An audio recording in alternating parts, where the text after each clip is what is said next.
Dragapolt! Stay dandy, baby.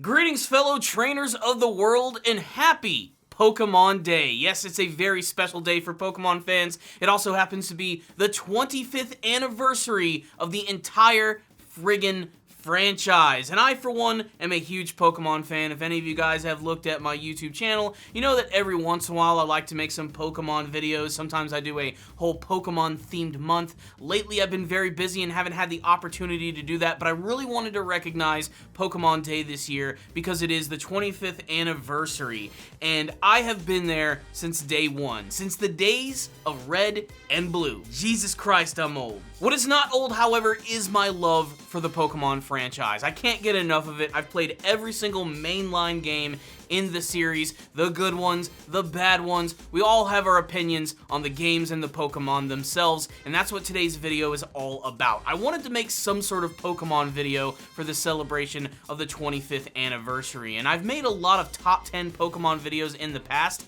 counting down my favorite Pokemon from every single generation. And when it occurred to me that I never made one for Generation 8, the Pokemon from Sword and Shield. And that's pretty much what today's video is all about. I'm going to be counting down my favorite Pokemon from this game. There's not really much to it. It's basically just the Pokemon that I like, the way that they're designed, what I did with them when I played with them in the games. Stats really don't matter here. These are just the ones that I really loved from this game. So I think it goes without saying that since this is my personal list, a lot of your favorites are probably not going to make it. The best way to sound off, though, is in the comments section. Tell me what your favorite Pokemon from Generation 8 are, what your favorite Pokemon are in general. Not to mention, tell me what your favorite Pokemon memories are from the last 25 years. Let's celebrate this with some gusto. And let's go ahead and start counting down my top 10 favorite Generation 8 Pokemon.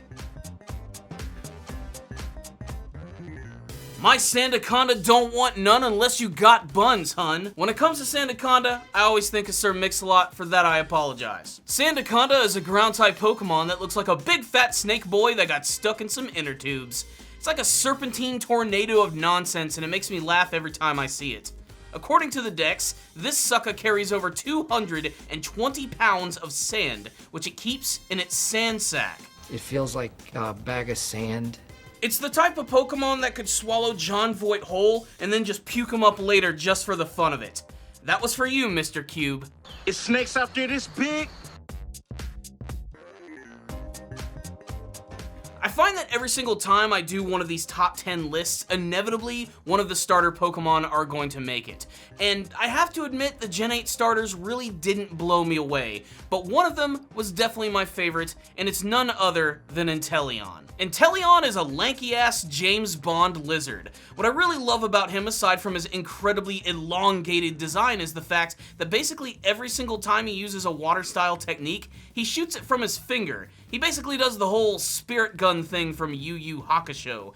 He looks weird as hell, but compared to the boring Rillaboom and the abomination that is Cinderace, he definitely wins this time.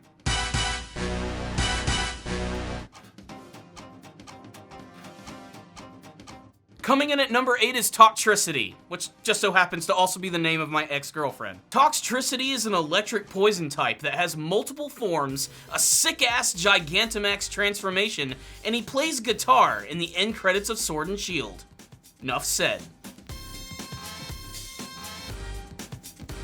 Can you believe that Generation 8 introduced a brand new octopus Pokemon that's not even a water type?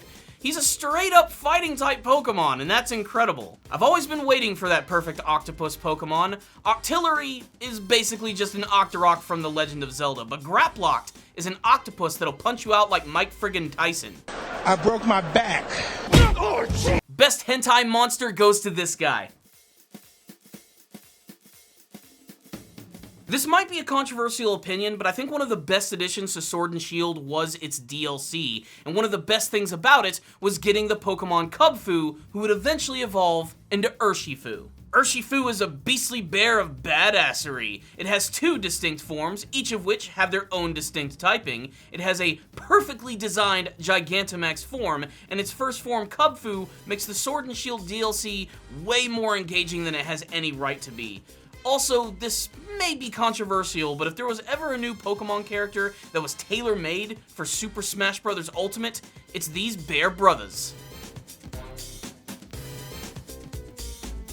Farfetch'd is a duck that holds a leek. Really exciting, right? Luckily, 7 generations later, Farfetch'd finally received an evolution. This was a long time coming. Farfetch'd needed this bad, and the wait was worth it. Sirfetch'd is one of my favorite regional variant Pokemon. Seriously, whoever designed this deserves a raise, a free vacation, a pat on the ass. Sirfetch'd basically embodies everything that is Sword and Shield. He's a duck with a sword and a shield. He should be the mascot of Generation 8. Zacian or Zamazenta? The one with the sword, what do you think? There's a lot of doggos in the Pokemon world, and Generation 8 introduced one that I absolutely loved.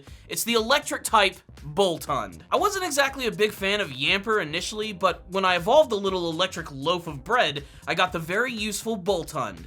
Bolton stayed with me throughout my entire Galar region journey, and has easily been cemented as one of my favorite Pokemon from the generation.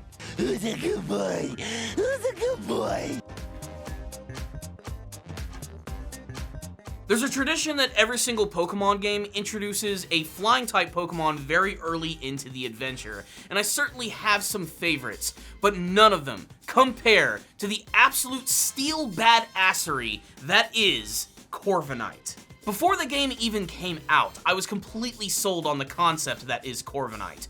The design alone was just plain and simple badass. Just like Bolton, this guy was a permanent member of my team. In fact, of all the Pokemon I used on my Galar quest, he was probably the biggest killer on my team. Basically, whenever Corviknight went into battle, it was pure death from above. Dragapolt is fucking insane. Dragapolt is a dragon ghost type with a stealth fighter for a head that shoots its first evolutionary line Dreepy at its opponents like friggin' missiles. It's so damned absurd, but damn it, I love it. In fact, it has somehow worked its way into my top 10 favorite Pokemon of all time. I've already made that video, but I'm gonna have to update it at some point. Pokemon development team, I'm not sure what kind of drugs you were on when you were creating this thing, but keep it up, because Dragapolt is my favorite Generation 8 Pokemon. And there it is, my friends, those are my top 10 favorite Pokemon from Generation 8, Pokemon Sword and Shield to be exact. I'm sorry this video was a little more fast-paced and not as well thought out as some of my other top 10 videos, but I really wanted to make sure that I would have some content for Pokemon Day because, again, Pokemon means a lot to me. It's one of my favorite video game franchises, and it's something that's been a constant in my life ever since it was introduced. It's even integral to my current relationship with my girlfriend. We are obsessed with Pokemon Go. We play it pretty much every weekend religiously, and I'm always looking forward to some brand new news and events and games which are going to be introduced in the Pokemon world. And the 25th anniversary, I think, is going to be a lot of fun. Before the recording of this video, we're actually about to get a Pokemon presentation, which presumably is going to show off some brand new Pokemon stuff, which I think is going to be really damned exciting. There's also going to be a live virtual event, a concert, which is going to feature artists like Post Malone and Katy Perry. It's surreal, it's crazy, but it speaks volumes for how long the Pokemon franchise has endured and how it has essentially just staked itself into the ground to become another super strong franchise that hopefully is going to go on for another 25 years. I am excited for the future of Pokemon, to say the least. And again, I really want to hear from you guys. If you have any favorite Pokemon from Generation 8, please sound off on what they are in the comments section below. Tell me what your favorite Pokemon is, your favorite Pokemon memories, and what you hope to see from the future of the franchise. Aside from that, thank you guys so much for watching this video. Please make sure to subscribe to the channel for more videos just like this one. Not to mention, I do a ton of anime reviews. I hope to do more Pokemon-styled videos in the future because, again, I'm passionate about this stuff. I love talking about it. I love Pokemon. It's as simple as that. And if you did like this video, maybe think about giving it a thumbs up. Helps out these videos a lot, ensures more people can actually see my content when it is released. I'd also like to go ahead and take this time in the video to thank all of my patrons. You guys are freaking amazing masterclass Pokemon trainers yourselves, because of course, you're making these monthly donations to my channel, and I cannot thank you enough for that. Remember, first-time donators, I'll review an anime series of your choosing. I have a lot of different Patreon reviews which are going to be coming up very soon, so please make sure to stay tuned for all that. I would also love to add your name to this list of super amazing people, the producers, the Pokemon masters of Ace Guru. So thank you guys so much for watching this review. I'll see you all next time, and as always, stay dandy, baby.